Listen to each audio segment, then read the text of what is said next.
हम चाह रहे हैं हमारी गुजरात की टीम है वो हमारे राहुल सर को गरबे के साथ में यहाँ लेकर के आएंगे, गरबे करते करते उनको लेके आएंगे। तो please help me to welcome Rahul Sudan sir.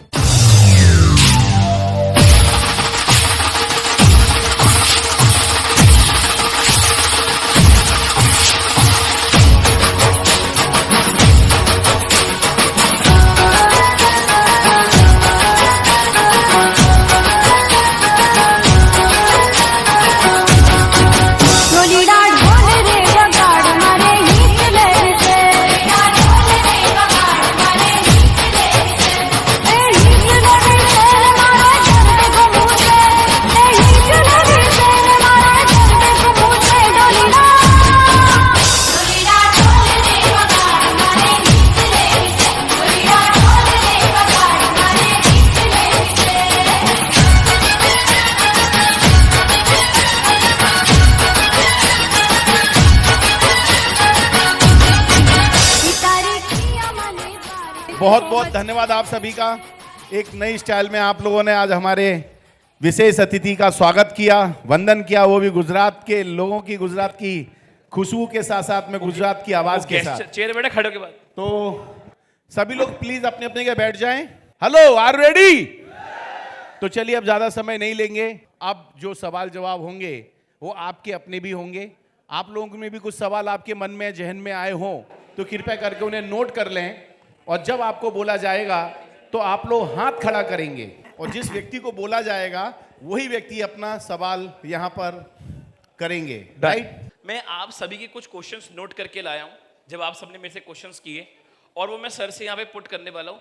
उसके बाद जो आपके क्वेश्चंस होंगे एक एक करके हैंड रेस करना, और कुछ सिलेक्टेड क्वेश्चंस हम आप में से भी लेंगे। चलिए राहुल सर, पहले तो थैंक यू सो मच, इतना बेहतरीन आपने सेशन आज कंडक्ट किया लीगैलिटीज के ऊपर। जो हमारी पूरी कम्युनिटी जो लीगैलिटी जानना चाहती थी वो आपने उनको प्रोवाइड किया। सर देखिए, जब आपका सेशन चालू हुआ और काफ़ी सारी चीज़ें आपने डिस्कस करी, तो एक चीज़ आपने इस तरीके से बताई या बोली कि हम जो रिव्यूज़ और रिजल्ट्स लोगों के जो डालते हैं कमर्शियल पर्पस के लिए, वो नहीं डालना चाहिए। पर आज जितने हमारे मैक्सिमम पार्टिसिपेट्स हैं या कम्युनिटी हमारी ई-बायोड्रम की, वो उसी के माध्यम से अपनी सेल्स को ग्रो करती है।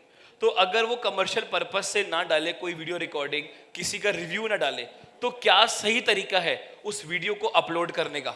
आप सबका एक क्वेश्चन माइंड में आया होगा। हाँ, तो सर क्या सही तरीका है कि ये अपने वीडियोस को प्रमोट भी कर सके, इनको सेल्स भी मिले और हम लीगैलिटीज के वे में काम भी कर सके? ये जो क्वेश्चन है ये हमारी इंडस्ट्री पे थोड़ा सा इम्पैक्ट ज़्यादा करता है, क्योंकि हमारी इंडस्ट्री में हम क्या कहते हैं कि हमने प्रोडक्ट यूज़ किया, आपको अच्छा लगा, तभी आप शेयर कर रहे हैं, है ना? तो कॉन्सेप्ट वहीं से शुरू होता है डायरेक्ट सेलिंग का। अब अगर मुझे कोई चीज़ शेयर नहीं करनी तो मुझे अच्छा नहीं लगा, तो फिर मैं डायरेक्ट सेलिंग क्यों कर रहा हूँ? अब अगर अच्छा नहीं लगा, शेयर नहीं करना, और अगर मेरे को प्लेटफॉर्म पे नहीं करने दिया तो फिर क्या मज़ा नहीं आया? अभी सब चीज़ें तो सोशल मीडिया ही हैं आज के डेट में। सो इसमें क्या है, देखो जो प्रोसेस रहा, जो हमें गवर्नमेंट का प्रोसेस समझ में आया वो ये था कि बहुत सारे इन्फ्लुएंसर्स जो थे उनका किसी भी चीज़ से कोई लेना देना नहीं था, बट वो क्या करते थे, अपनी पोजीशन, अपना नेटवर्क, अपना जो रुतबा था उसको यूज़ करके किसी भी चीज़ को प्रमोट कर देते थे। अब वो होता क्या था कि कहीं ना कहीं कस्टमर को कन्फ्यूजन हो जाती थी कि ये चीज़ उतनी बेनिफिशियल है या नहीं है। अब जो सबसे इंपॉर्टेंट कैटेगरी है दो है, वेलनेस है और कॉस्मेटिक, जो स्किन केयर कैटेगरी है, इन पे इम्पैक्ट ज़्यादा आ जाते हैं। अब आपने कोई चीज़ खानी है या जो कोई चीज़ आपने लगानी है, इस पर ज़्यादा आता है, इसलिए ये पूरा प्रोसेस बना इस पूरे लॉ का। नाउ अब इसके अंदर गवर्नमेंट क्या कहती है कि अगर आप कोई क्लेम करते हैं कि मेरे को ऐसा बेनिफिट हुआ, या तो वो क्लेम कहीं से वेरीफाइड हो या उसका कोई रिपोर्ट हो। अब डायरेक्ट सेलर क्या है कि उसने यूज़ किया, उसको अच्छा लगा, तो वो कब तक वेरीफाई करेंगे, रिपोर्ट आएगी, उसका एक प्रोसेस है।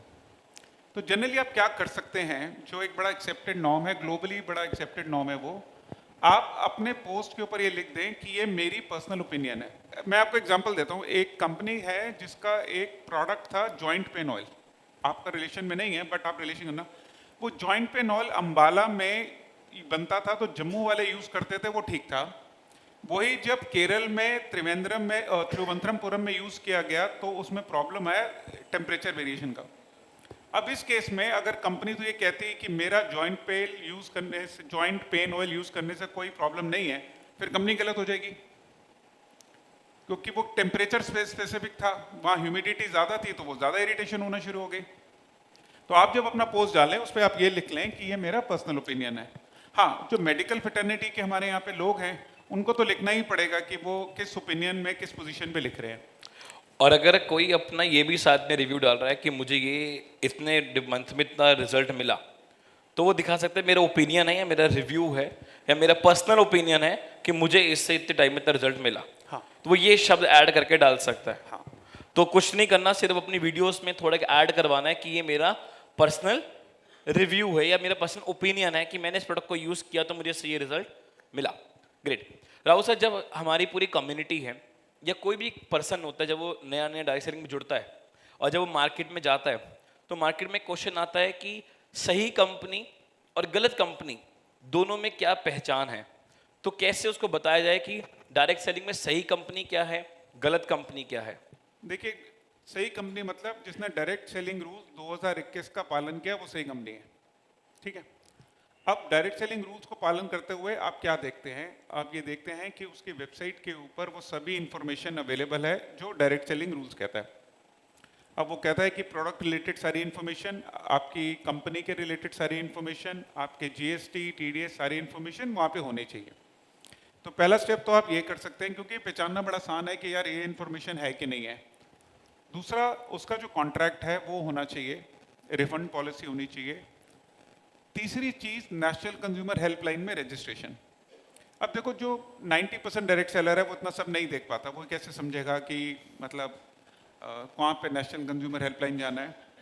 तो आप क्या करें, आप अपनी ट्रेनिंग्स में एक मॉड्यूल डालें जहाँ पे पहले आप खुद अवेयरनेस शुरू करें। समझिए, आप एक बनाना शुरू करें कि how to identify a company. आप कहें जी कंपनी के वेबसाइट पे जाओ, ये सारी इन्फॉर्मेशन लिस्टेड है, यहाँ पे जाओ ग्रीवियांस रजिस्टर्ड है, ये ई कॉमर्स के हिसाब से हमारी कंप्लायंस रजिस्टर्ड है। आप पहले खुद इनिशिएटिव ले लें, फिर स्टेट की जो कंप्लायंस है वो पूरी है। इससे ज़्यादा नॉलेज किसी भी आम इंसान को या आम डायरेक्ट सेलर को समझना बड़ा मुश्किल है। हाँ, अगर आप थोड़ा सा और रिसर्च कर सकते हैं तो उसमें स्टेट की कंप्लायंसेस के भी पेपर होते हैं, बट जनरली वो समझ में आना मुश्किल होता है किसी के लिए। अच्छा, एक और ट्रेंड है, एक पैरामीटर आप समझें। इंडिया में डायरेक्ट सेलिंग में 4 एसोसिएशंस काम करती हैं जिनके करीबन 60 से 70 मेंबर्स हैं कुल मिला के। ये 60 से 70 मेंबर्स का कंबाइंड टर्नओवर बिजनेस करीबन 80% है हमारी इंडस्ट्री का। यानी आप समझिए कि 100 रुपये में 80 रुपये कुछ लोगों से आ रहे हैं, तो इसका मतलब वो कोशिश करते हैं ठीक काम करने की।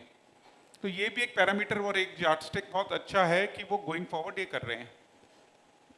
लेकिन तीसरी चीज़ मैं कहूँगा कि कंपनी के साथ साथ आप ये भी देखें कि वो जो प्रोडक्ट है आप अपने सर्कल में बेच सकते हैं या नहीं बेच सकते। देखिए, सबसे इंपॉर्टेंट क्वेश्चन क्या है कि कंपनी अच्छी आपने पहचान ली, आपने सक्सेसफुल होना है, तो सबसे पहले आप अपनी भी मार्केट समझें। मेरे परिवार की इनकम 10,000 रुपये है और मैं किसी ऐसे सिस्टम में चला जाऊँ जहाँ 50,000 रुपये की प्रोडक्ट लाइन है, तो मुझे नहीं जाना चाहिए। मेजर डिस्कनेक्ट वहाँ से आना शुरू होता है। कंपनी भी अच्छी होगी, प्रोडक्ट भी अच्छा, पर मेरे लिए अच्छा है कि नहीं, ये तीसरा क्वेश्चन होना चाहिए। मेरे नियर एंड डियर, मेरा जो बैकग्राउंड है फैमिली का, वो भी मैच होना चाहिए। तो मेरे हिसाब से 3 चीज़ें करें, वेबसाइट का, एनसीएच का, स्टेट कंप्लायंसेस चेक करें और अपना खुद का बैकग्राउंड देखें कि वेदर वो जो प्रोडक्ट आप ले रहे हैं वो आप यूज़ कर पाएंगे नहीं कर पाएंगे, और अगर आप अपनी टीम नहीं बना पाते तो भी क्या प्रोडक्ट को यूज़ करने का बेनिफिट आपको मिलेगा। ये 3 पैरामीटर्स होने चाहिए सर। तो कुछ पैरामीटर्स जो हमारी वेबसाइट पे अवेलेबल होना चाहिए, और बहुत मैं प्राउडली इस बात को बोलूँगा कि ई बायोट्रिम सारे पैरामीटर्स पे आज खड़ा उतरता है। राहुल सर, एक तो क्वेश्चन मेरा ये भी था जो आपने काफ़ी हद तक चीज़ें क्लियर करी, क्योंकि आजकल देखते हैं मार्केट में बहुत ज़्यादा लोग परेशान ज़्यादा रहते हैं। हर डायरेक्ट सेलर एक ही क्वेश्चन को लेकर, क्रिप्टो, फॉरेक्स, रियल एस्टेट, क्योंकि ये सब लोग इसमें लेके आ गए हैं, और बहुत ज़्यादा लोग मैन्युपुलेट भी इसमें होते हैं डायरेक्ट सेलिंग को लेकर भी, और इसके एक नाम जोड़ देते हैं कि डायरेक्ट सेलिंग तो है क्रिप्टो में। पर as per new Kerala government rules, तो मैं चाहूँगा लोगों को थोड़ा ये नॉलेज प्रॉपर और मिल जाए कि गवर्नमेंट क्या एक्शन ले रही है डायरेक्ट सेलिंग में, क्रिप्टो ट्रेडिंग, फॉरेक्स या इसकी रियल एस्टेट की, और ये जो परेशानी है लोगों की, ये मिनिमाइज कैसे की जाए। देखिए, क्रिप्टो में काफ़ी परेशानी तो रही, क्योंकि क्रिप्टो में क्लैरिटी नहीं आ पा रही थी कि वो एक्चुअली इंडस्ट्री मूव किस तरीके से कर रही है। अब उसको गवर्नमेंट ने एक वर्चुअल डिजिटल एसेट की तरह कंसिडर करती है। अब देखिए, डायरेक्ट सेलिंग का बिजनेस इस बात पे निर्धारित है कि क्या प्रोडक्ट और सर्विस है। अब क्रिप्टो जो है, आप उसे ऐसे समझें, वो रुपए का फॉर्म है। जैसे आप बैंक में एफडी करते हैं या आप समझिए डॉलर या पाउंड लेते हैं, उसी तरीके से एक रुपये का कन्वर्सेशन होता है, यानी कि सेल नहीं होता। जैसे मैं बैंक में अगर 10,000 रुपये की एफडी खोलता हूँ तो कोई बैंक में सेल नहीं हुआ 10,000 रुपये का ना, वो तो रुपये ने शेप चेंज करता है। अब जब सेल ही नहीं हुआ तो कमीशन किस बात का? तो यहीं से सारी प्रॉब्लम शुरू होती है जो क्रिप्टो इंडस्ट्री की है। अब क्योंकि वो लोग वर्चुअल ऑफिस में काम करते हैं, इंडिया से बाहर काम करते हैं, रुपीस नहीं लेते, वॉलेट चला देते हैं, ऑनलाइन पेमेंट्स ले लेते हैं, तो उनका जो फ्रॉड है वो बढ़ता जा रहा था। अब केरल सरकार ने कह दिया, एक तो ये लिख के दे दिया कि किसी तरीके की कंपनी अब नहीं काम कर सकते। दूसरा, एक प्लेटफॉर्म और भी है जहाँ पे आप उनसे पूछ भी सकते हैं कि सर ये फला फला कंपनी है जो ऐसे कर रही है, उसको कंप्लेंट भी की जा सकती है क्रिप्टो की। ओके। तो ये भी एक प्लस है कि ये बताना कि ये गलत है। देखिए, एक आम इंसान के लिए ना सीता और गीता सेम ही है, वो कैसे पहचानेगा कि ये कौन सी वाली हेमा मालिनी है? तो उसके लिए ना ये फ्रॉड और जेन्युइन प्रोडक्ट बेस्ड कंपनी में ज़्यादा फर्क समझ में नहीं आता है। तो उनको फर्क समझाने के लिए आपको बताना ही पड़ता है कि सर ये सरकार का रूल है, ये सरकार में आप जा सकते हैं। तो यहाँ से आपकी अंडरस्टैंडिंग क्लियर हो जानी चाहिए कि कोई आपसे कहे कि क्रिप्टो हिंदुस्तान में लीगल है, वर्ल्ड में लीगल है, उसमें MLM लीगल है, उसको कहे कि भाई भारत सरकार के 2016 से लेके आज 2025 आ गया, कुछ नहीं तो करीबन 1000 पेपर छपे होंगे डायरेक्ट सेलिंग के ऊपर। कोई तो एक वर्ड लिखा होगा कहीं पे, कोई एक छोटा शब्द कहीं तो लिखा होगा कि हाँ जी ये क्रिप्टो में डायरेक्ट सेलिंग अलाउड है। कह रहा भाई दिखा दे यार। वो एक क्वेश्चन आपको उनसे जरूर पूछना चाहिए, क्योंकि वो सब कुछ करते हैं सिवाय इस बात को आंसर देने के। वो आपको यूट्यूब के वीडियो दिखा देंगे, लिंक्डइन की फोटोएं दिखा देंगे, बड़े बड़े प्रधानमंत्रियों के साथ फोटो दिखा देंगे, क्रिप्टो का ये हो रहा है वो हो रहा है। कुछ लोग हमारे भारत सरकार के प्रतिनिधियों का नाम ले लेते हैं, बट वो सब फ्रॉड है। अच्छा, आप ना थोड़ा प्रैक्टिकली सोचो। जिस बंदे ने, मुझसे एक बच्चा मिला, वो 22-23 साल का बच्चा था, उसने मुझसे कहा कि क्रिप्टो का बड़ा फ्यूचर है। तो मैंने उससे पूछा कि फ्यूचर क्यों है? कह रहे इसमें बहुत पैसा है। तो मैंने कहा बहुत पैसा कमाने के बाद तू क्या करेगा? तो मैं कह रहा मैं दुनिया घूमूंगा। मैंने कहा और? कह रहा गाड़ी बंगला लूंगा, सबसे मिलूंगा, पेरेंट्स के साथ पार्टी करूंगा, गर्लफ्रेंड को घुमाऊंगा। ओके। तो मैंने कहा अभी क्रिप्टो में सबसे अमीर बंदा कौन है? कह रहा ये तो मैंने देखा नहीं। मैंने कहा भाई जिस रास्ते में चलना है उसका एंड रिजल्ट तो पता कर लो। तो मैंने कहा चलो एक प्रैक्टिकली मान लेते हैं कि जिसने क्रिप्टो बनाया होगा वही सबसे अमीर होगा, वही जो भी होगा, हमने तो देखा नहीं। तो कहता हाँ। तो मैंने कहा देखो वो बंदा कौन होगा ये तो मुझे भी नहीं पता। मैंने कहा देखो ऐसा बंदा जिसको टाइम मैगजीन ने अवार्ड दे दिया बिना देखे, ऐसा बंदा जिसको दुनिया में समझो तो अगर नोबेल प्राइज भी मिल जाए बड़ी बात नहीं है, पर वो बंदा है कहाँ कि उसने इतना कमा लिया कि उसको फिर भी सबसे मुंह छुपाना पड़ रहा है। और वो ये भी जानता है कि 170 देशों की पुलिस उसके पीछे है, वो जिस दिन बाहर मिल गया हर देश उसको 6-6 महीने के लिए अपने पास रखेगा। तो मैंने उससे पूछा, मैंने कहा भाई तू मुझे एक चीज समझा, वो सब कुछ करने के बाद बाहर नहीं आ रहा तो तू इतना करने के बाद बाहर घूमेगा? तो कहानी का मैटर यही है कि लोगों को ना एंड विजन दिखाना पड़ता है।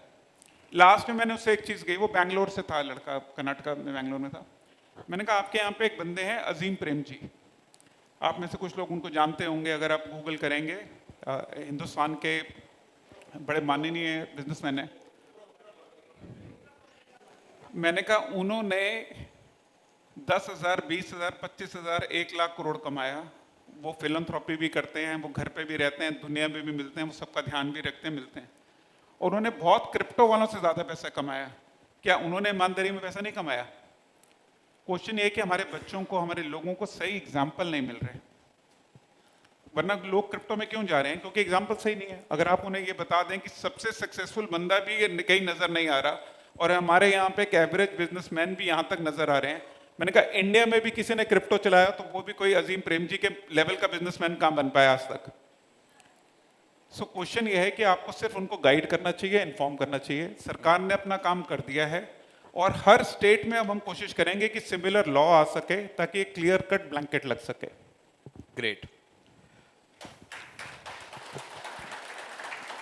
तो आई बिलीव आप सभी का एक क्वेश्चन क्लियर हुआ, क्योंकि हमेशा एक बंदा बोलता था क्रिप्टो वाले बहुत परेशान करते हैं, वो क्लियर हुआ। दूसरा राहुल सर, एक पॉइंट आता है कि सपोज मुझे कोई कंपनी से कोई कंप्लेंट है या मुझे कोई कंपनी कुछ बोलना है, तो क्या वे ऑफ हायरार्की है कि क्या मैं डायरेक्ट सबसे पहले एमडी के पास ही जाऊं कि सर मुझे ये प्रॉब्लम है, या कोई वे ऑफ हायरार्की भी सेटल्ड है एक पूरी? देखो, आज की पूरी ट्रेनिंग सिर्फ इस बात पे निर्धारित थी कि ज्ञान आप सबके पास है।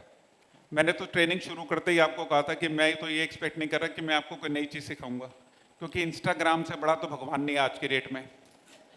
तो मैंने सिर्फ आपको क्या बोला था कि प्रोसेस फॉलो करना है।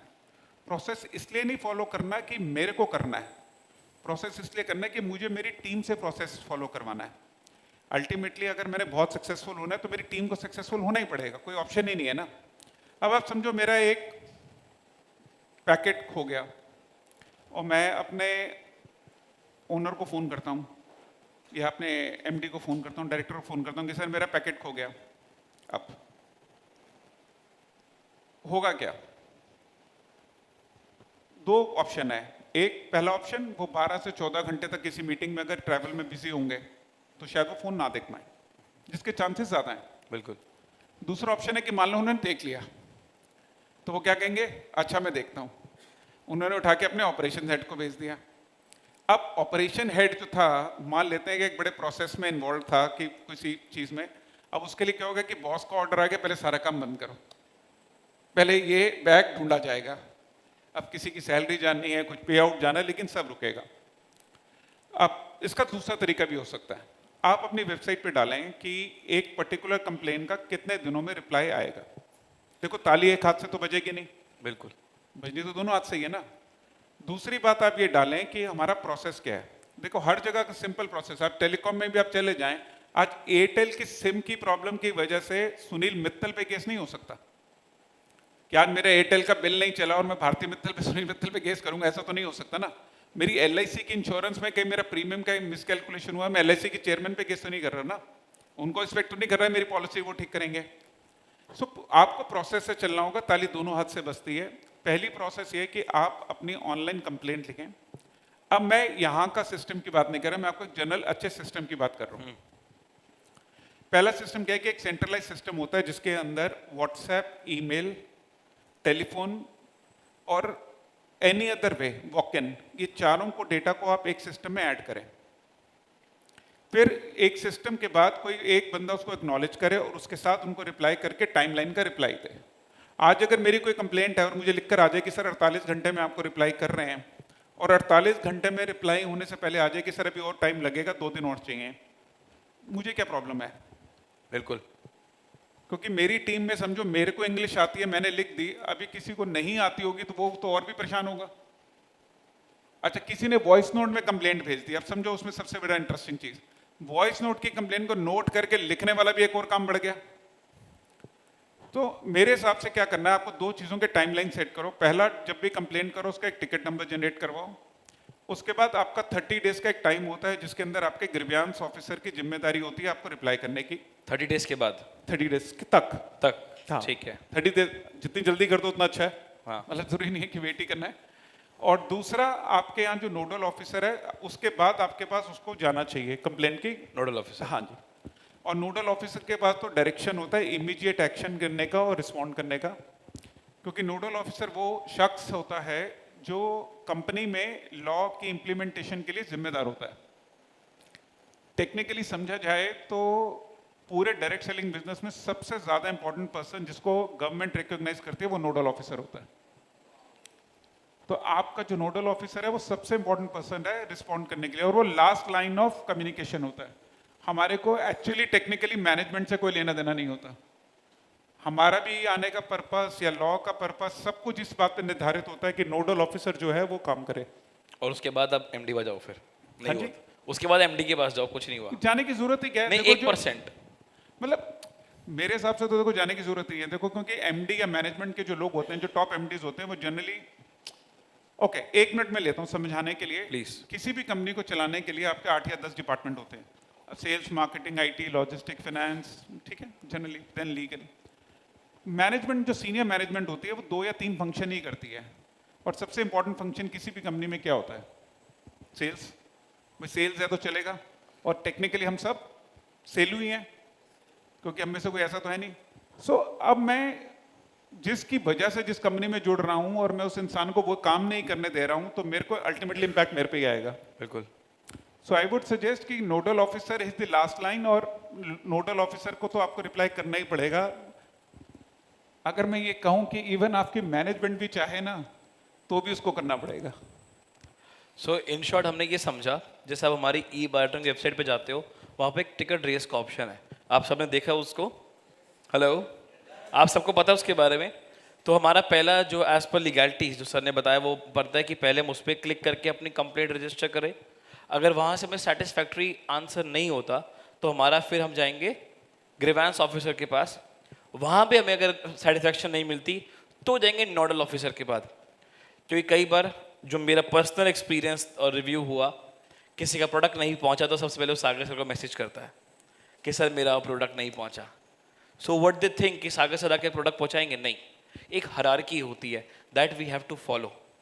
तो पहले हमें टिकट रेस करनी है, फिर हमें ग्रीवेंस ऑफिसर को जाना है, और वो सब चीज़ें हमारी वेबसाइट के ऊपर अवेलेबल है ईजिली, तो वहाँ जाके देख सकते हैं। Rahul sir, as a direct selling का जो आज आपका एक इतना एक्सपीरियंस है, आपने शुरुआत एज अ डायरेक्ट सेलर किया और उसके बाद आप एक पूरी एक ऑर्गेनाइजेशन रन कर रहे हो जिसमें आपके कई सारे मेंबर्स हैं, जो एंटिटीज़ हैं। तो अगर एक कोई नया प्रोस्पेक्ट है हमारा या कोई नया बंदा है, उसको हम कैसे क्या दिखाएं, मतलब कि तेरा करियर या तेरा क्या फ्यूचर है इस इंडस्ट्री में, कैसे सिक्योर है तू यहाँ पे? कोई भी कॉर्पोरेट डायरेक्ट सेलिंग में क्यों आता है? सो डायरेक्ट सेलिंग का बिजनेस शुरू होता है जब आपके पास बहुत अच्छा प्रोडक्ट होता है, आपको डायरेक्ट सेलिंग करनी है। या कोई बड़ा कॉर्पोरेट होता है, वो कहता है कि जी मैं ऑलरेडी जनरल ट्रेड में हूँ, मॉडर्न ट्रेड में हूँ, और मैं ई कॉमर्स भी करता हूँ, मेरे को डायरेक्ट सेलिंग भी खोलना है। सो जैसे वर्ल्ड के बहुत सारे कॉर्पोरेट्स हैं, यूएस में, ब्राज़ील में, कोलंबिया में करते हैं। अब ये बिजनेस क्यों करते हैं? क्योंकि डायरेक्ट सेलिंग का बिजनेस एक बेनिफिट लेकर आता है जिसको कहते हैं कम्युनिटी, यानी कि हम एक क्लोज ग्रुप बन जाते हैं जिसमें हम एक दूसरे पे भरोसा करते हैं, बात सुनते हैं और एक प्रॉब्लम का सोल्यूशन देते हैं। आज अगर देखो सबसे फास्टेस्ट बिजनेस है वो ई कॉमर्स वाला है, जो अमेजोन में ये सब करते हैं। आज वो भी क्या कोशिश करते हैं कि वो अपने कस्टमर के बीच में कम्युनिटी बना सकें।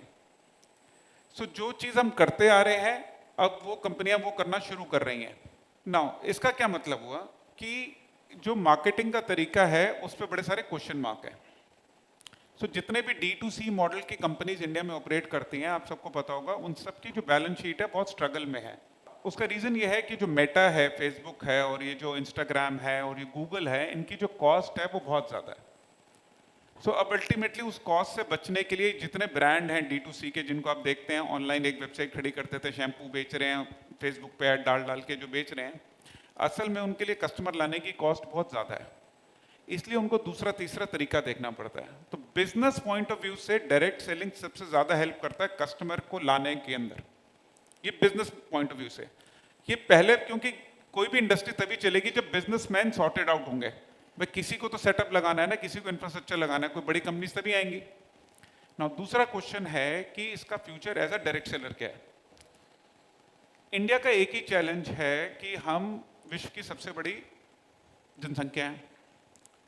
इसके अलावा जो काम करने की जनसंख्या होती है, जो 16 साल से 45 साल की जो उम्र होती है, जिसको कहा जाता है काम करने की पॉपुलेशन, ये वो जनसंख्या है जिनको अगर काम करने की अपॉर्चुनिटी नहीं मिलती ना, तो ये सबसे जल्दी फ्रस्ट्रेट होते हैं, यही गलत जगह जाते हैं, यही गलत काम करते हैं। आपको उनके लिए अपॉर्चुनिटी बनानी है।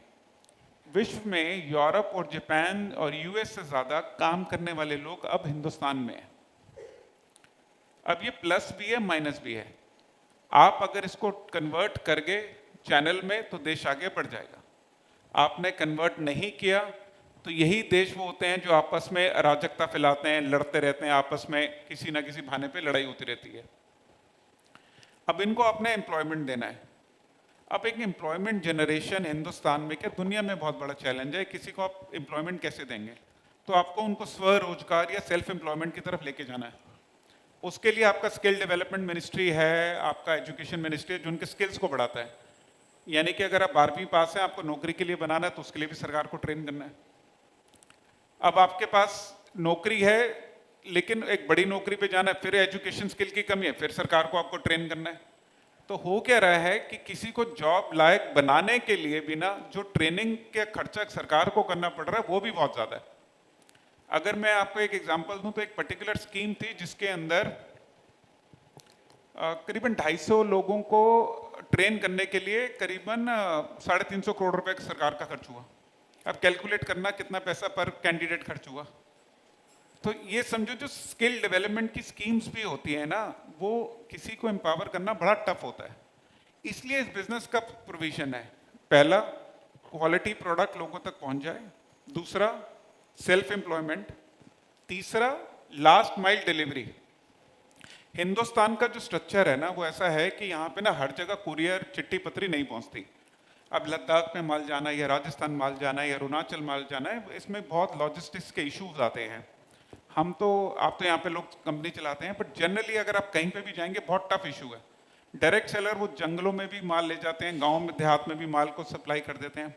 मैं कुछ डायरेक्ट सेलर्स को जानता था जो गोरखपुर से पडरौना की तरफ जाते हैं, तो सिवान से पहले गांव था, एक नदी 2 नदी क्रॉस करके सामान लेने जाते थे।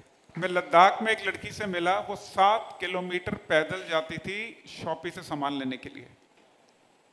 And this was in month of सितंबर की मैं बात कर रहा हूँ। तो मैं उस लड़की से पूछा कि आप रोज 7 किलोमीटर अप डाउन कैसे करते हो? कह रही नहीं सर, 7 किलोमीटर एक साइड है। तो मैंने कहा, कुछ बस मिलती है? कह रही हाँ, वो जब मैं पहुंच जाती हूँ उसी जगह पे बस मिलती है, तो 7 किलोमीटर पैदल चलना पड़ता है। अब समझो, ये जो प्रॉब्लम्स है ना, जो ये सब यही इंडस्ट्री सॉल्व कर सकती है। तो इस इंडस्ट्री का future government wise, industry wise बहुत सॉर्टेड आउट है। सिर्फ इसमें एक प्रॉब्लम है जो हमें करनी है, वो ये है कि इसमें से झूठ जो है ना, वो निकालना है और इसको साफ करना है बस। बिल्कुल। एक लास्ट क्वेश्चन लूंगा, फिर हम ऑडियंस से क्वेश्चन लेंगे। सर, कंपनी क्लेम नहीं कर रही प्रोडक्ट के ऊपर किसी भी डिजीज या कोई भी चीज़ को लेकर, क्लेमिंग नहीं यूज़ कर रहे, बट अगर कोई भी डिस्ट्रीब्यूटर है, अगर वो एक पैम्पलेट बना के प्रमोट कर रहा है कि 100% pain relief, 100% get result in the diabetes और एनी अदर वन, क्लेमिंग आ रहा है, तो उस पर डिस्ट्रीब्यूटर के ऊपर क्या एक्शन लेगी गवर्नमेंट, एक पर्सन के ऊपर जो एक क्लेम कर रहा है, कंपनी नहीं कर रही? इसको 2 तरीकों से देखना पड़ेगा प्रतीक, प्लीज। डायरेक्ट सेलर होता कौन है? अब आप मेरी नजर से देखो तो डायरेक्ट सेलर एक ऐसा इंसान है कि जिसके पास एक्चुअली कुछ नहीं होता, वो सिर्फ एक उम्मीद, एक प्रोडक्ट के ऊपर स्टोरी बिल्ड करके सब कुछ बिल्ड करता है।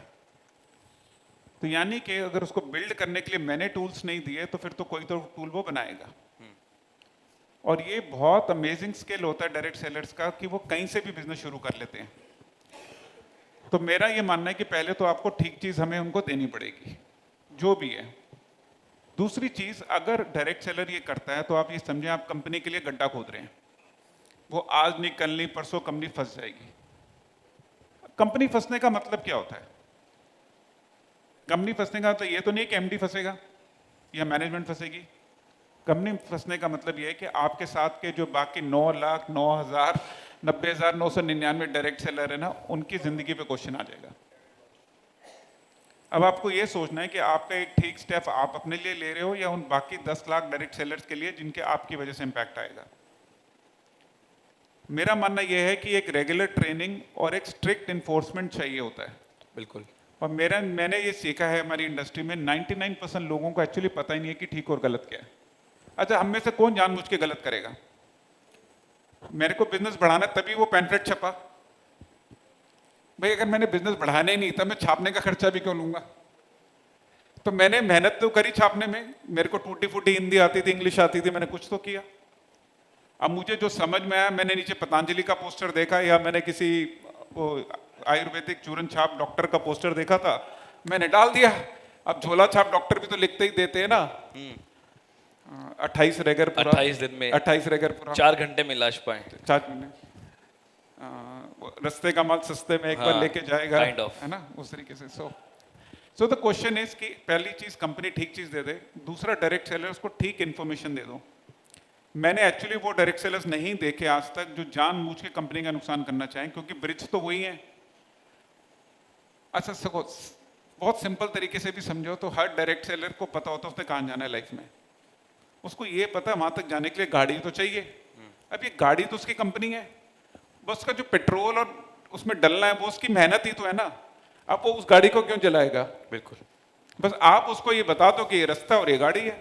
सो द कंक्लूजन इज, जब कंपनी कोई अनफेयर प्रैक्टिस नहीं कर रही है ना, अनफेयर ट्रेड कोई कंपनी नहीं कर रही, कोई कंपनी क्लेम नहीं कर रही, मिसलीड नहीं कर रही किसी को, तो कोई डिस्ट्रीब्यूटर को भी उस पर नहीं करना चाहिए। सो आप में से अगर किसी का कोई क्वेश्चन है जो राहुल सर से कोई पूछना चाहते हो लीगैलिटीज के ऊपर, so please raise your hand, उनको माइक दें और वो अपना क्वेश्चन रखे। ओ अनिल सर सबसे पहले। यस प्रतीक, एक सवाल ऐसा है, यस लोग जो है वो मल्टीपल कंपनियां करते हैं, ये किस हद तक लीगल है, और अगर ये नहीं है तो लीगल क्या कहता है? हमारे यहाँ पे एक टर्म की यूज की जाती है जो मैंने आपको स्टार्टिंग में बताया था कि प्रिंसिपल टू प्रिंसिपल, यानी कि दो लोगों के बीच का कॉन्ट्रैक्ट है। बिल्कुल। अब वो जो कॉन्ट्रैक्ट है वो डिसाइड करता है कंपनी की पॉलिसी। अब अगर कंपनी कहती है कि आपने मेरे साथ काम करना है और सिमिलर आप किसी और कंपनी में काम नहीं कर सकते, और आप अगर उसे साइन करते हैं तो फिर आपको उसको कोई राइट नहीं बनता उस कॉन्ट्रैक्ट को तोड़ने का। बट अगर कंपनी नहीं लिखती ये बात तो फिर आपके पास राइट होता है कुछ और करने का।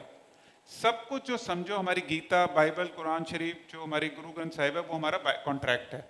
इसके ऊपर कुछ नहीं है, इसके नीचे कुछ नहीं है। तो आप एक कंपनी करें, 10 कंपनी करें, सिमिलर करें, नहीं करें, एक लेवल के बाद नहीं करें, ये सब और सब सिर्फ वो कॉन्ट्रैक्ट ही डिसाइड करता है। इसमें सरकार की तरफ से कोई पॉलिसी, कोई रूल नहीं होता। वाह। तो इसमें एक हर एंटिटी अपने कॉन्ट्रैक्ट डालती है that you can't do that. देखो 3 तरीके की चीजें, एक कंपनी होती है वो सब अलाउ करती है, एक होती है वो किसी को अलाउ नहीं करती, एक होती है किसी लेवल के बाद मना करती है। तो वो आपकी चॉइस है।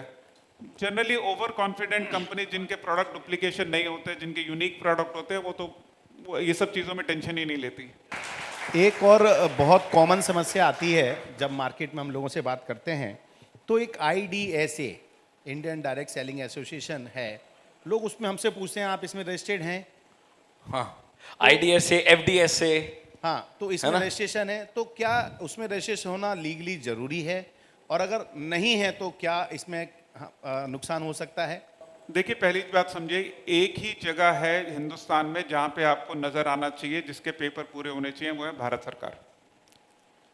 उसके ऊपर, उसके नीचे, उसके दाएं बाएं कुछ नहीं है। ठीक है, पहली लाइन। अब दूसरा क्वेश्चन आता है कि जो ट्रेड एसोसिएशंस हैं, अब हिंदुस्तान में 4 ट्रेड एसोसिएशंस हैं। IDSA जिनका आपने नाम लिया वो सबसे पुराने हैं और सबसे बड़े हैं, और उन्होंने बहुत कुछ इंडस्ट्री के लिए किया है। ऐसे बाकी 3 एसोसिएशंस भी हैं जिन्होंने अपना पूरा सपोर्ट दिया है सरकार के साथ काम करने के लिए। क्योंकि देखो इंडस्ट्री सही मायने में भी बहुत बड़ी नहीं हुई है, अभी तो काम शुरू हुआ है, क्योंकि 4 ही साल हुए हैं अभी तो लीगल हुए, और 25 राज्य, 29 राज्य, यूनियन टेरिटरीज, काम काफ़ी ज़्यादा है, तो आपको सबका सपोर्ट लगता है। तो IDSA में रजिस्टर होने से आप डायरेक्ट सेलिंग कर सकते हैं या नहीं कर सकते हैं, ये कोई क्वेश्चन ही नहीं है, ये एग्जिस्ट ही नहीं करता। क्योंकि अगर देखो तो उसमें सिर्फ 18 कंपनी है, तो इसका मतलब ये हो गया तो बाकी हिंदुस्तान में जो 300 कंपनी है वो क्या हो गई। तो ना ही वो IDSA ऐसा क्लेम करता है, ना ही वो कभी ऐसी बात करते हैं, कोई एसोसिएशन ऐसी बात नहीं करता। वो सब ये कहते हैं कि सर आप कहीं पे भी हो ठीक काम करें, और अगर आपके पास रिसोर्सेज हैं, टाइम है, और आप एक लेवल पे आ चुके हैं, तो आपको इंडस्ट्री को वापस देना चाहिए। आज आप अपना बिजनेस बिल्ड कर रहे हैं तो आप नहीं भी हमारे पार्ट तो कोई बात नहीं, बट अगर हाँ आपको लगता है कि आपके पास टाइम है तो आपको आना चाहिए। जैसे आप लोगों में से कई मंदिर की सेवा करते होंगे, मंदिर के पुजारी भी यही कहते हैं कि जी अगर अभी तो पहले अपना घर चला लो, होगा टाइम तो हमारी सेवा पे आ जाना। उसी तरीके से ये एसोसिएशन भी काम करती है, तो उसमें registration is not important. But association एक सपोर्टिंग रोल तो बहुत प्ले करती है। Sir I think more than supporting. Yes, actually में तो देखो जो वो करती हैं वो किसी को पता ही नहीं होता। बिल्कुल सही मायने में तो समझो कि आग लगी हो और लोगों के साथ वो इन्फॉर्मेशन शेयर करें तो आग बढ़ जाएगी। अब उस आग के ऊपर कंबल डालना है या उसके ऊपर पानी डालना है, वो जिसने आग लगानी हो, जिसने सपोर्ट करना है, ये उसका पर्सनल मैटर है।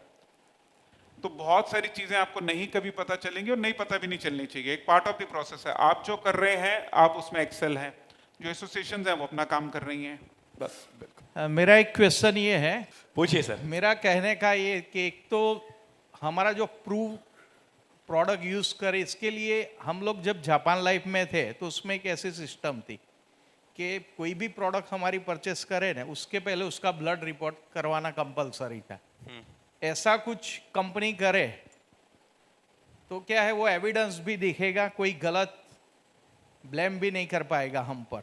तो एक ऐसी यूनिफॉर्म सिस्टम लानी चाहिए। सर इसमें समझते हैं, जिस कंपनी का आपने नाम लिया और मेरा जो पहला एग्जांपल था कि मैं क्यों कामयाब नहीं हो पाया, वो कंपनी सेम ही थी। तो इंसान इंसान को कामयाबी की वैल्यू कम होती है। असल में जो सेकंड थर्ड लेवल के फेलियर होते हैं ना, उनको कामयाबी की वैल्यू ज़्यादा होती है। तो मैं सेकंड थर्ड फेलियर वाला हूँ। तो मैं जानता हूँ वो जो आप स्टेटमेंट कह रहे हैं वो एक मार्केटिंग गिमिक था और कुछ नहीं था। नाउ क्वेश्चन है कि क्या प्रोडक्ट की रिसर्च और ये सब रिपोर्ट्स और उसकी एफिकेसी ये करनी चाहिए? ज़रूर करनी चाहिए। और मेरा मानना यह है कि एक ये ऑनगोइंग तपस्या है। ऐसा नहीं है कि आप एक दिन में पतले होंगे, आपको रोज पतले रहना है। ऐसा नहीं है आप एक दिन खाना खाएंगे तो खाना खत्म हो जाएगा, आपको दोबारा खाना नहीं खाना, आपको अगले दिन भी खाना खाना है। मेरे हिसाब से प्रोडक्ट की R&D रिसर्च एक ऑनगोइंग प्रोसेस है। जितना बड़ा प्रोडक्ट, जितना बड़ा सिंगुलर प्रोडक्ट, यानी आपके अलावा इंडिया में कोई और नहीं कर रहा, उतनी आपकी जिम्मेदारी बन जाती है कि आप उस प्रोडक्ट के लिए करें। समझिए जैसे 2010-11 में जब सीबकथॉर्न इंडिया में आया था, उसकी रिसर्च R&D नहीं थी। तो 3 साल जब तक वो सीबकथॉर्न की रिसर्च की जिम्मेदारी एक ही कंपनी पे थी और उसने किया, लेकिन वो कंपनी सीबकथॉर्न की सबसे बड़ी कंपनी बनी? तो आंसर है नहीं है। क्या सीबकथॉर्न एक बहुत बड़ा प्रोडक्ट बना? तो आंसर है नहीं है। बट किसी की जिम्मेदारी थी करने की। तो मेरा मानना है कि रिसर्च R&D जारी रहना चाहिए। टेक्निकली हमारी जो कंपनीज की जिम्मेदारी है आपको बेहतर से बेहतर प्रोडक्ट लेकर आए और आपको दे सके। Sir great, thank you. और दूसरा क्वेश्चन क्या था सर आपका? हाँ, एक पीछे से आया है। पीछे से कहाँ से आया है?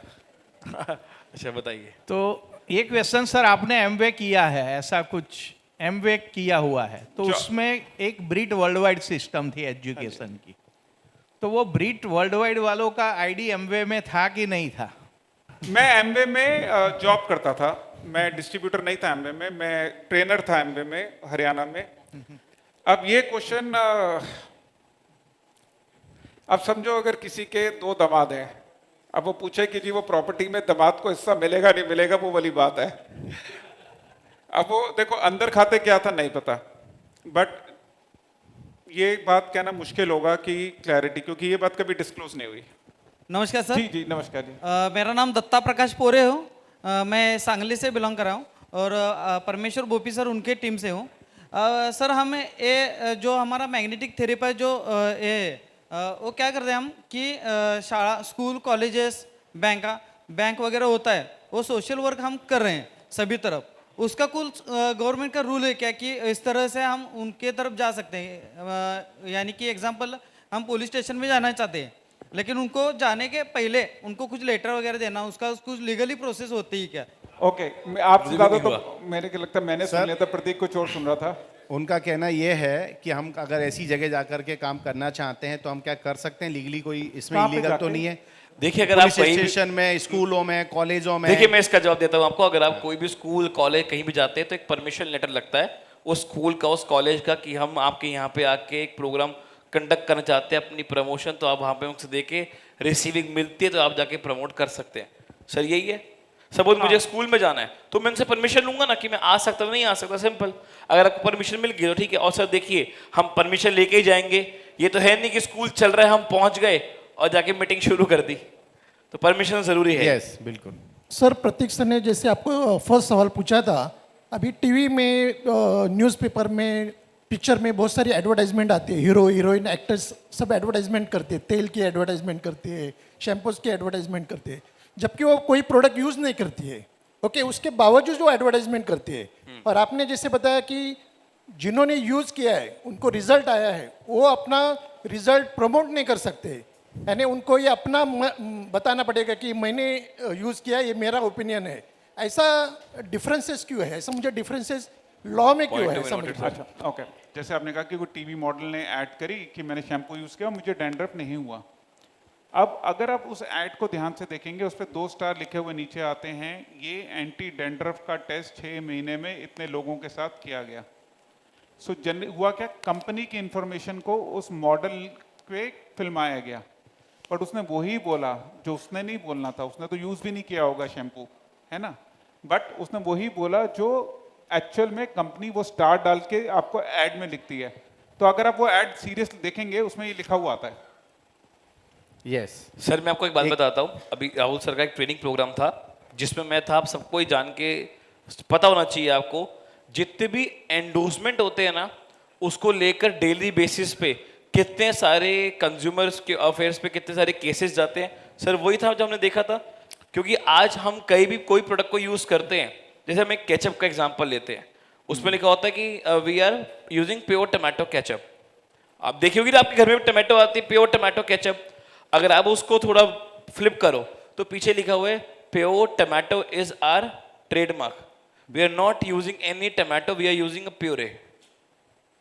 ये होता है। आप बिस्किट्स को खा लो जिसमें लिखा होता है 100% व्हीट बिस्किट, ये 100% जो बोल रहे हैं व्हीट बिस्किट बोल रहे हैं, 100% टमाटो केचप बोल रहे हैं। अगर आप उसको थोड़ा बैक करके देखो उसमें लिखा होता है this is a trademark, we are not using wheat, we are not using the tomato, we are using the puree.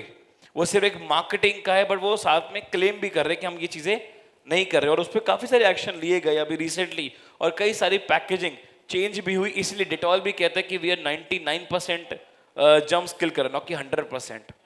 Yes next मेरा नाम नरेंद्र है, सांगली से बिलोंग करता हूँ। तो beat world wide actually Amway में ज्वाइन थे, वो 2 ही ग्रुप था, डस्टर रेगर और बीट वर्ल्ड का 2 ही। तो मेरा एक कहना है कि जो MLM या नेटवर्क मार्केटिंग कंपनी रहती है तो उनका ही एजुकेशन सिस्टम चलता है क्या, वो इन्वॉल्व हो सकते हैं क्या उसमें, एजुकेशन सिस्टम साथ चला सकते हैं क्या? 2 क्वेश्चन है आपके, एक एजुकेशन सिस्टम और एक इन्वॉल्व होना। हाँ ओके, एजुकेशन सिस्टम देखिए जनरली 2 तरीके से होता है, एक होता है कंपनी का एजुकेशन सिस्टम और एक होता है नेटवर्क का एजुकेशन सिस्टम। जैसे एमवे में आप समझे तो एक प्रोडक्ट ट्रेनर जो थे वो कंपनी के थे, जैसे मैं स्टेट ट्रेनर था तो मैं कंपनी के रोल में था। तो हमारा एक रोल होता है सेल्स ट्रेनिंग देने का, प्रोडक्ट ट्रेनिंग देने का, और फिर न्यूट्रलाइट की ट्रेनिंग या डेली की ट्रेनिंग देने का एक प्रोसेस था। दूसरा था कि जो नेटवर्क की ट्रेनिंग थी, जो ब्रिट वर्ल्ड वाइड नेटवर्क ये सब करते थे। तो लीडरशिप ट्रेनिंग या कंपनी ट्रेनिंग आप चूज कर सकते हैं कि किसकी क्या स्ट्रेंथ है, वो उसके हिसाब से आप डिवाइड कर सकते हैं। जनरली प्रोडक्ट ट्रेनिंग कंपनी रख लेती है, ऑपरेशन की ट्रेनिंग, आईडी कैसे लगनी है, स्ट्रक्चर कैसे लगना है, ये सब कंपनी दे देती है। बिजनेस की ट्रेनिंग जनरली नेटवर्क अपनी साइड ले लेता है ना। दूसरा क्वेश्चन है कि क्या वो बिजनेस में इन्वॉल्व हो सकते हैं। ना बहुत सिंपल सा क्वेश्चन है, इसके ऊपर कोई रूल नहीं है, ये डिपेंड करता है उस कॉन्ट्रैक्ट के ऊपर जो कंपनी की पॉलिसी है। अगर कंपनी की पॉलिसी कहती है कि आप कर सकते हो तो कोई प्रॉब्लम नहीं है, अगर वो कहते नहीं कर सकते तो कोई प्रॉब्लम। क्योंकि हमारे सांगली में 2002 को एक बड़ा केस हुआ था, तो हमने स्टेडियम में 25,000 लोगों का प्रोग्राम किया था सर। तो मीडिया वालों ने हम पे केस डाला था, 12 लोग थे हम, तो 12 लोगों का दूसरे दिन पेपर में फ़ोटो के साथ तो उनका सब का आर्टिकल आया था, तो उसका हिसाब सब लगाया गया तो 25-30 लाख रुपए इकट्ठा हुए और एमवे लेके भाग गई, या एमवे ले लूटा है लोगों को, या कंपनी के ऊपर ब्लेम हुआ था। तो उस टाइम बची थी इसी वक्त के, उसी वजह से कि वो बीट वाइल्ड ने काम लिया था, बीट वाइल्ड का सिस्टम उधर सेमिनार ले रहा था। तो एक ही वर्ड पे हमारा केस सॉल्व होगा, क्योंकि हमारे ऊपर 1 कोटी, हमने ऊपर उल्टा उन पे 1 कोटी का अब्रू निस्का दावा जो बोलते हैं तो उनको ठोका था। पर वो 3 महीना वो लगातार वो पेपर न्यूज चला रहा था। देखो उसमें आप समझो कि 2021 या 2019 तक दो मैं था, हाँ। समझो, मैं 2019 पे आता हूँ। 2019 तक लॉ नहीं था डायरेक्ट सेलिंग का, तो आप एमवे थे या आप कहीं पे भी फ्रॉड वाली कंपनी थे, हम दोनों बराबर थे। तो हम में और किसी चूरन वाली बेचने वाली कंपनी में कोई फर्क नहीं था। हम पे केस सब पे एक ही बनता था, मनी लॉन्ड्रिंग का या मनी सर्कुलेशन का। मैं डेली बेच के पैसे कमा रहा था या मैं कुछ और बेच के पैसे कमा रहा था। मैं तभी आपको कह रहा था कि मैं जब 99 में ज्वाइन करने गया था तब मुझे बोला गया था कि अगले महीने लीगल हो जाएगा, तो मुझे तो 20 साल वेट करने पड़े। सो आपका एक्सपीरियंस जो है कि वो ब्रिट वर्ल्ड वाइड करने से प्रोटेक्शन मिलेगा या एजुकेशन सिस्टम से कुछ कहानी घूमती है, तो ऐसा कुछ नहीं है। जब आप गलत काम करते हैं फिर आप कुछ भी करें तो सब गलत है। और जब आप ठीक काम करते हैं ना, फिर एक नाम, एक जगह, एक एड्रेस से भी आप ठीक हैं फिर। बिल्कुल। ठीक सर, थैंक यू सर। और वैसे भी सर Thank हमारे you, यहाँ तो thank हर you. लीडर अपने एजुकेशन सिस्टम चला ही रहा है, कोई सुबह बोल रहा है, कोई शाम को मीटिंग कर रहा है। और किसी का कोई क्वेश्चन? नमस्कार, मेरा नाम महेश जोंजड़ है, मैं थाने से हूँ। मेरा सवाल ये है कि हम एज अ डायरेक्ट सेलर काम करते एक रॉयल्टी इनकम जनरेट करने के लिए, तो मान लो कि 4-5 साल काम करने के बाद में जो जिसको जितना चाहिए उसको अगर मिलता है और वो वहाँ से मतलब रिटायर होना चाहता है, और वो केस में अगर कंपनी उसका आईडी टर्मिनेट कर देती है, क्योंकि जब रजिस्टर करते हैं तो वहाँ पे ऐसे होता है ना कि company can terminate anybody's ID any time. तो अगर उसने बिजनेस खड़ा किया है, उसको रॉयल्टी आ रही है, उसके बाद में वो रिटायर होना चाहता है और अगर कंपनी उसका आईडी टर्मिनेट करती है तो क्या किया जाए? देखिए, जो ये प्रोसेस है जिसके अंदर मान लेते हैं कि एक रोल है, रिस्पॉन्सिबिलिटी और एक एक्शन है। अब इसका रिजल्ट जो है वो एक्चुअली आपका कॉन्ट्रैक्ट ही डिसाइड करता है। अब इसके जो टर्मिनेशन है, सस्पेंशन है, रिवोक करना है, उसको नोटिस देना है, ये सारे प्रोसेसेस जो हैं आपका कॉन्ट्रैक्ट डिसाइड करता है। इसमें क्योंकि दो लोगों के बीच का एग्रीमेंट है, इसके अंदर upline, downline, retirement, move out करना, ये सब कोई पैरामीटर गवर्नमेंट की तरफ से नहीं होते। सो आपको ये समझना चाहिए कि आपका कॉन्ट्रैक्ट में क्या लिखा हुआ है और आप उसको अगर एक्सेप्ट करते हैं तो वो चलना चाहिए। इसके अलावा इसका और कोई सोल्यूशन नहीं होता सर। हेलो सर, पूछो। मेरा क्वेश्चन ये है कि अगर हम लोग जब भी लोगों को अप्रोच करते हैं, ठीक है, तो भले वो पैम्पलेट से हो या फिर सोशल मीडिया पोस्ट से हो या फिर पेड एड रन करेंगे हम लोग, अगर उसमें हम लोग दावा नहीं करते, क्लेम नहीं करते कोई चीज़ का कि देयर इज़ अपॉर्चुनिटी, और जहाँ पे हम लोग लिखते कि हाँ कि रिजल्ट्स में very with respect to health और वेल्थ के हिसाब से भी, अगर हम लोग वैसा कुछ लिखते हैं जिसमें हम लोग क्लेम नहीं कर रहे, तो is it possible to do? I think best way to do it, तो जनरली क्या है, if you look at the global giants, they are adopting this technique only. क्योंकि जो आज की जनरेशन है, हमारी जनरेशन थी कि हम मिले बगैर किसी को ज्वाइन नहीं कराते थे, आज की जनरेशन मिलती ही नहीं है, वो ज्वाइन कराती है, मिलना पड़े तो उनको चैलेंज आता है। सो ये एक अच्छी स्ट्रैटेजी है सोशल मीडिया में। आप पहले कस्टमर को प्रोडक्ट में एक्वायर करते हो, फिर आप उसको फनल में ले जाते हो, फिर उसको ट्रेनिंग देके आप उसको फिर डिस्ट्रीब्यूटर में ले जाते हो। I think that's a very very sensible day too. नहीं तो उससे पहले अगर हेल्थ का आप एड रन भी करोगे ना, तो मेटा उसको चलने नहीं देगा, वो मेटा ब्लॉक कर देगा। Done sir. नमस्कार सर, मेरा क्वेश्चन है सर 3 क्वेश्चन है एक साथ पूछूंगा आप जी। पहला तो ये सर कि जैसे हम लोग फील्ड पे जाते हैं और अक्सर तो ये जो डायरेक्ट सेलिंग है ये कौन नहीं कर सकता? क्या सरकारी जॉब वाले डायरेक्ट सेलिंग नहीं कर सकते? क्योंकि कई बार ऐसा आता है जॉब की हमको हमारी जॉब में दिक्कत हो जाएगा। सर ये पहला सवाल था। पहला सवाल नहीं कर सकते जी, वो भारत सरकार मना करती है, आप डायरेक्ट सेलिंग नहीं, कोई भी बिजनेस नहीं कर सकते, गवर्नमेंट जॉब वाले नहीं हाँ, कर सकते। कहीं से भी पक्की गवर्नमेंट ऑफ इंडिया अलाउ नहीं करती है वो करने के लिए। हाँ, वो गवर्नमेंट डायरेक्ट सेलिंग का नहीं है, वो किसी भी बिजनेस का है।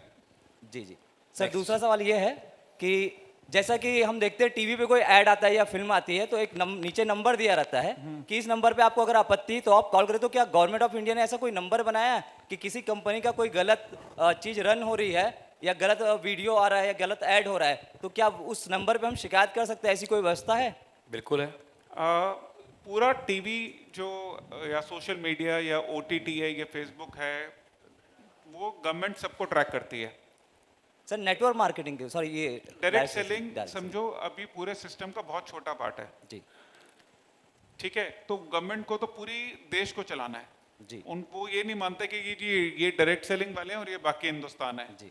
समझो कि ये मतलब वो समझे सब ना? एक ही तो तराजू में तोलते वो हैं। सबके लिए देखते हैं। तो अब नेशनल कंज्यूमर हेल्पलाइन है और स्टेट कंज्यूमर हेल्पलाइन होती है जो गवर्नमेंट ने सबके लिए बना रखी है कि अगर आपको किसी भी तरीके की प्रॉब्लम आती है तो आप उनको कनेक्ट कर सकते हो, डन। कोई भी चीज से किसी से भी प्रॉब्लम हो।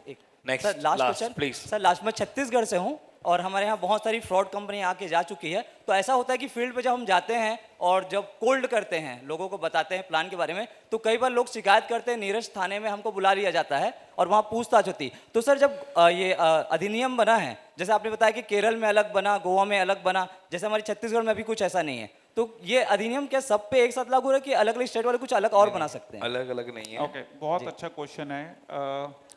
एक्चुअली आप लोगों ने पूछा नहीं कि अगर स्टेट में कुछ स्टेट में ये लागू हुआ तो बाकी स्टेट जिनमें नहीं लागू हुआ तो उनका क्या कंडीशन है। देखिए, पहला ये समझिए इसमें 2 पार्ट हैं। पहला कंज्यूमर प्रोटेक्शन एक्ट 2019 है और डायरेक्ट सेलिंग रूल है ये पूरे भारत पे लागू है। तो इररिस्पेक्टिव आपका राज्य उसको मॉनिटरिंग कमेटी इशू करे या नहीं करे, एक्ट वहाँ पे है। तो ये आपको कतई नहीं सोचना चाहिए कि मेरी स्टेट में नहीं है। सिर्फ आपको क्या सोचना है कि उस स्टेट ने एक कमेटी और बनाई कि नहीं बनाई है। जैसे जम्मू कश्मीर है तो जम्मू कश्मीर में लॉ है, खत्म बात। अब यानी कि वहाँ पे अगर कोई प्रॉब्लम होगा तो कंपनीज को प्रोटेक्शन गवर्नमेंट को देना ही पड़ेगा, चाहे वो वहाँ पे स्टेट में मॉनिटरिंग कमेटी है या नहीं है ना। दूसरा क्वेश्चन आता है जो सरकारी महकमे हैं जिनको नहीं समझ में आता। देखो उसमें क्या है कि कुछ कमी हमारी भी है। हमें ये कोशिश करनी चाहिए थी सारे डिपार्टमेंट्स को जाके इन्फॉर्म करने की, ट्रेनिंग देने की। अब कुछ गलतियां हमारी भी ये हैं कि हमें कोई ऑनलाइन सर्च करता है तो हमारी 10 बातें निकल के आती हैं। आज इसी मीटिंग में करेंगे तो 10 वीडियो निकल आएंगे। होना ये चाहिए कि आप सब एक चीज़ डिसाइड करें कि हाँ ये हमारा कॉमन फ्रेमवर्क है, ये हमारी कॉमन ट्रेनिंग है, इसी के वीडियो रिलीज करते हैं। आज हम 100 बंदे हैं, 100 बंदे अगर 100 वीडियो भी रिलीज करते हैं या इंटू 100 हमारे लाइक्स जाते हैं तो एटलीस्ट 1 लाख लोगों तक ये बात जाती है कि ये ठीक तरीका है काम करने का। उनमें से कोई गवर्नमेंट ऑफिसर भी हो सकता है, कोई पुलिस वाला भी हो सकता है, उस तक जाएगी बात। नाउ तीसरी चीज जो इसमें क्वेश्चन है कि वो आपसे ये पूछेगा कि आप काम क्या करते हो। चलो तो आपका आंसर क्या होगा? मैं डायरेक्ट चलूँ, आपको काम करने के लिए अलाउ किसने किया? सर मुझे इतना नॉलेज नहीं, पर जैसे हमने कंपनी ज्वाइन की और कंपनी में जो हमें बताया गया कि कैसे काम करते हैं, फिर हम काम करने लग गए। तो बाद में सर यही दिक्कत हुई, थाने जब पहुंचे तो हमको यही दिक्कत हुई कि हम कुछ सवालों के जवाब नहीं दे पाए, जहां हमको मतलब बाद में कुछ और तरीके लगाने पड़ गए। अब वो आपसे पूछता है आप गाड़ी की सेल परचेज का काम करते हो, वो कहता है कि आपको गाड़ी की सेल परचेज का काम किसने अलाउ किया? सर कंपनी ने। ठीक है, चलो अब समझो इसमें क्या है। पुलिस वाले का क्वेश्चन क्या है? वो ये क्वेश्चन है, वो ये जानना चाहता है कि आप जो काम कर रहे हो, क्योंकि उसने तो सुना नहीं जी, है ना, तो वो सोचता पता नहीं कोई नई चीज ना हो कि उसको पता ना, उसके चल जाए आंखों के नीचे कुछ अंधेरा छा जाए बाद में सुनने में। आपको क्या कहना है कि मैं डायरेक्ट सेलिंग का बिजनेस करता हूँ, इसको भारत सरकार ने 2019 से मान्यता दी थी, ये उसकी कॉपी है। ये डायरेक्ट सेलिंग रूल्स हैं जो हमारे एक्ट हमारी स्टेट में वैलिड है। ये 3 कॉपी प्लस FSCCI कॉपी, ये 3 है जो हमें लीगल प्रूफ करते हैं हम डायरेक्ट सेलिंग कर सकते हैं। ये मेरा आई कार्ड है, ठीक है। अब आप बताओ आपका क्वेश्चन क्या है, क्योंकि अगर आपका कोई क्वेश्चन है तो मैं ये सरकार को भेज देता हूँ, वही आंसर देंगे, क्योंकि मैं अपनी मर्जी से तो डायरेक्ट सेलिंग नहीं कर रहा जी। अच्छा, अब में से कौन लोग हैं जो अगर ये डायरेक्ट सेलर का बिजनेस इलीगल होता तो करते? नहीं करते सर। कोई है हम में से? जी नहीं। तो जब हम कर ही नहीं रहे तो क्वेश्चन क्या है कि अगले बंदे को समझ नहीं आ रहा, जी। उसे कहना सर ये मेरे को सरकारी महकमा है, ये मेरे पेपर है, इन्होंने मुझे अलाउ किया, मैं काम कर सकता हूँ। अब अगर आपका कोई क्वेश्चन है तो ये मेरी कंपनी की नोडल ऑफिसर है, जी। इनका ये नंबर है, मैं इनसे बात करवा देता हूँ आपकी, जी। और आप ये मेरे को या तो मुझे लिख के दे दो या मैं इनसे बात करा देता हूँ। जी, मैं सबसे रिक्वेस्ट करूंगा प्लीज आई कार्ड लगाएं, क्योंकि मैं आई कार्ड के जरिए बचा था वहां से। ओह वाओ यार, थैंक यू सो मच यार, थैंक यू सो मच। चलिए लास्ट क्वेश्चन विनीत प्रधान जी पूछिए। जी सर, मेरा नाम विनीत है सर, मैं जयपुर राजस्थान से हूँ। नॉमिनी को लेके क्वेश्चन है मेरा कि हम मार्केट में काम कर रहे हैं सर, कल को कोई एक्सीडेंट हो जाता है तो मैं जिस सिचुएशन में मेरा बिजनेस है, तो मान लीजिए नॉमिनी जो है मतलब अभी 18 का नहीं है, तो क्या वो जो आईडी है उसके हिसाब से ये जो हमारा जो भी कमीशन है ये जो मेरे अकाउंट में जाता है, इसको गवर्नमेंट मतलब ये गवर्नमेंट के हिसाब से है या कंपनी इसको डिसाइड करेगी सर? कंपनी डिसाइड करती है सर। ये इसमें उसका कोई नहीं है? नहीं, आप ये समझना, सरकार ने इतनी क्लैरिटी दे दी काम करने की कि कहा कि सिर्फ एक 4 लाइनों का कॉन्ट्रैक्ट है जिसमें सब कुछ लिखा है। आपको समझ में आए तो साथ में करने से कितनी मतलब ये सब जो देखो मार्केट में जैसे आपको सबको डाउट है ना, वैसे बहुत सारे क्वेश्चन है मार्केट में, तो सिंपल सी बात है, कॉन्ट्रैक्ट पढ़ लो, समझ लो, नहीं पता तो नोडल ऑफिसर को कहो कि मैडम ये मेरा क्वेश्चन है, आपने ये मुझसे क्वेश्चन पूछा, पता नहीं कितने दिनों से आप ये क्वेश्चन अपने दिल में रख के जा रहे होगे है ना। वो भाई साहब का क्वेश्चन छत्तीसगढ़ वाला भी ठीक था और उनका प्रिंट वर्ल्ड वाइड वालों का क्वेश्चन भी ठीक है, क्वेश्चन तो सारे ठीक है, लेकिन करना क्या था, आपको सबको एक आदत डालो, नोडल ऑफिसर को मेल डाल दो। हमारे यहाँ थोड़ी आदत बदलनी पड़ेगी। अल्टीमेटली मेरे को अपने फोन डाला, सागर सर जिम्मेदार नहीं है उसके लिए। नहीं नहीं, सागर सर को वॉइस नोट भेजना बंद कर दो। हाँ, सबसे पहले वही बंद करो तो सब कुछ ठीक हो जाएगा। आपको करना क्या है, देखो सारे क्वेश्चन आप लोगों ने पूछे, बहुत लॉजिकल क्वेश्चन है, आप एक मेल डालो, वो उनका डिपार्टमेंट की रिस्पॉन्सिबिलिटी, आपको रिटर्न रिप्लाई कर देंगे। हमारे यहाँ तो सर दिल्ली ऑफिस के प्रतीक ने पानी नहीं पूछा, सागर सर।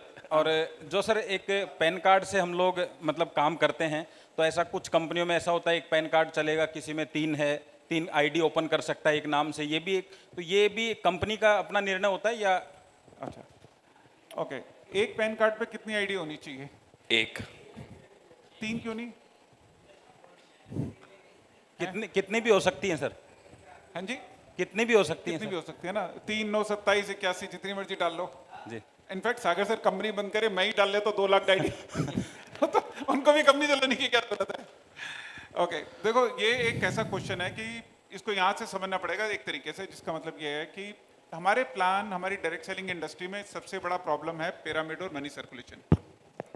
यानी कि हमें ये समझा जाता है कि हम पिरामिड हैं, क्योंकि एक्चुअली हर चीज पिरामिड है। असल में पिरामिड वर्ड गलत नहीं है। एक अच्छा पिरामिड होता है, एक बुरा पिरामिड होता है, ठीक है? तो पिरामिड तो सब कुछ ही है, तो इसमें भागने की तो कोई जरूरत नहीं है। लेकिन हमें क्या करना है, कुछ ऐसी चीजें करनी होती है जिससे हम उससे बाहर आते हैं, ठीक है?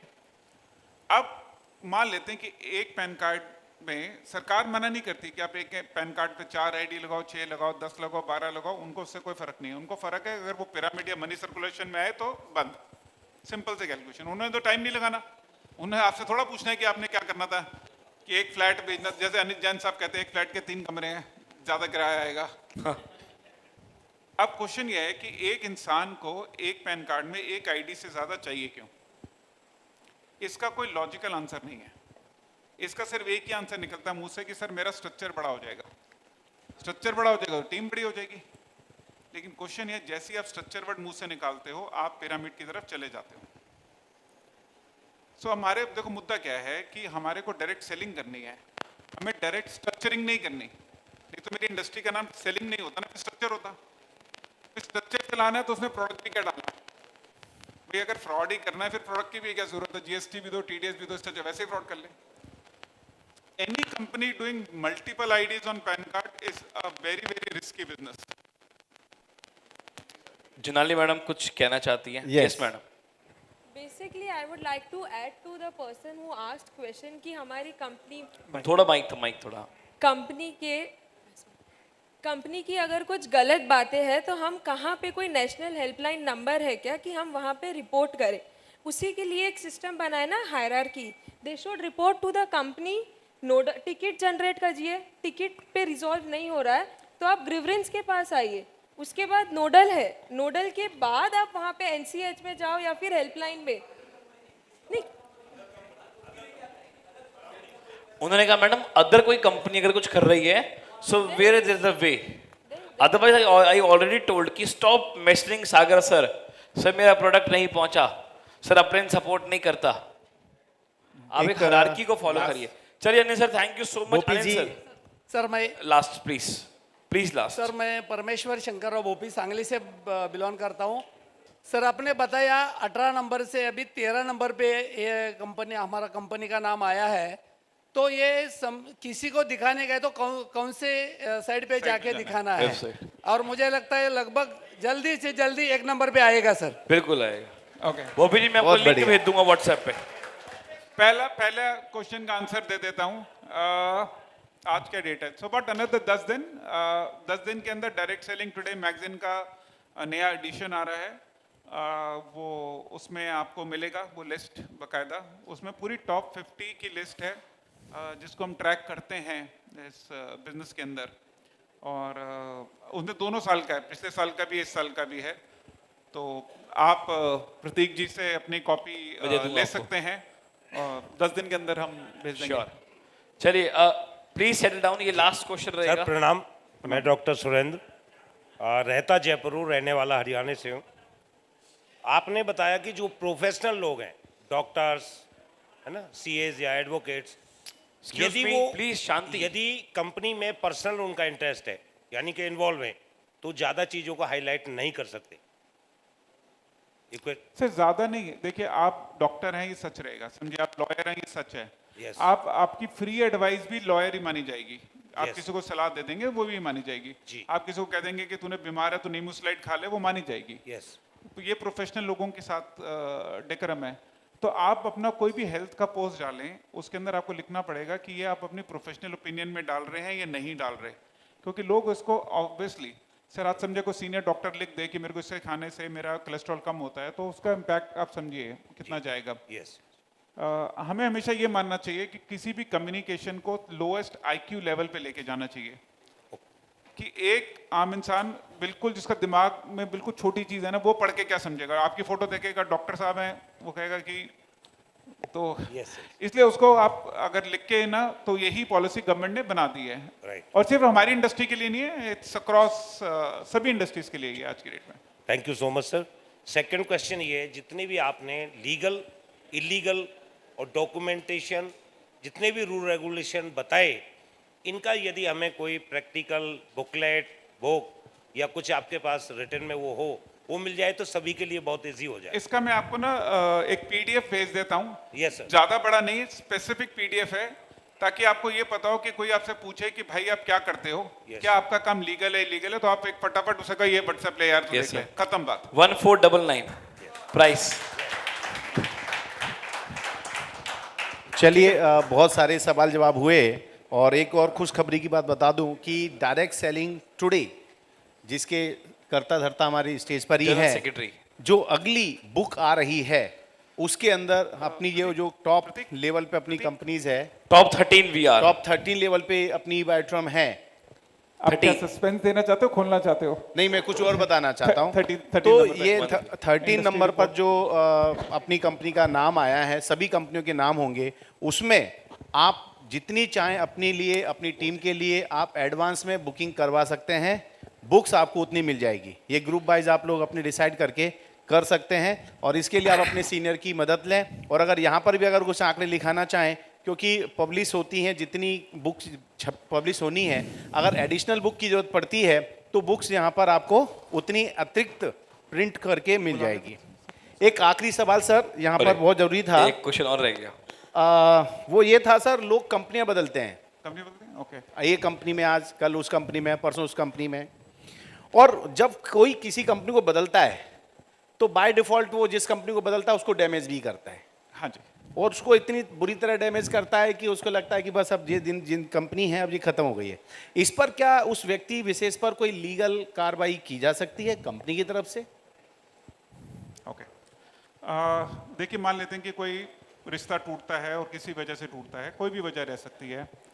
सो उस रिश्ते को टूटने का इम्पैक्ट क्या हो सकता है? वो सस्पेंशन हो सकता है, उसका नोटिस हो सकता है, उसका टर्मिनेशन हो सकता है, और रिश्ता बहुत ज़्यादा खराब हो तो डिवोर्स भी होता ही। बिल्कुल होता है ना। ये सारी टर्म्स ना आपके कॉन्ट्रैक्ट में ही होती हैं। तो सामने जब मैं इसको कहता हूँ कि गीता है ना, जो हमारी ज़िंदगी की गीता हमारे कॉन्ट्रैक्ट होता है, तो एक्चुअली गलत बात नहीं कह रहा। उसी में हमारा कर्म है, उसी में हमारा अध्याय होता है। अब वो सब स्टेप उसी में लिखे जाते हैं। अब हो सकता है कि कॉन्ट्रैक्ट भी ना इन द प्रोसेस होता है, जैसे जैसे आप बड़े होते हैं, कंपनियां बनती हैं, एक्चुअल प्रॉब्लम आती है, जैसे सर की छत्तीसगढ़ की प्रॉब्लम आई या ना, तो वो रिवाइज होता है। आपको एक आदत डालनी चाहिए हर 6 महीने में कंपनी की वेबसाइट में कॉन्ट्रैक्ट को स्टडी करने की, और वेबसाइट तो आप रोज ही स्टडी करें तो बेटर है। सी, मेरा तो मानना है कि दुकान खोलनी है तो रोज वेबसाइट ही तो है हमारी दुकान, शटर ऊपर करा, देख लिया।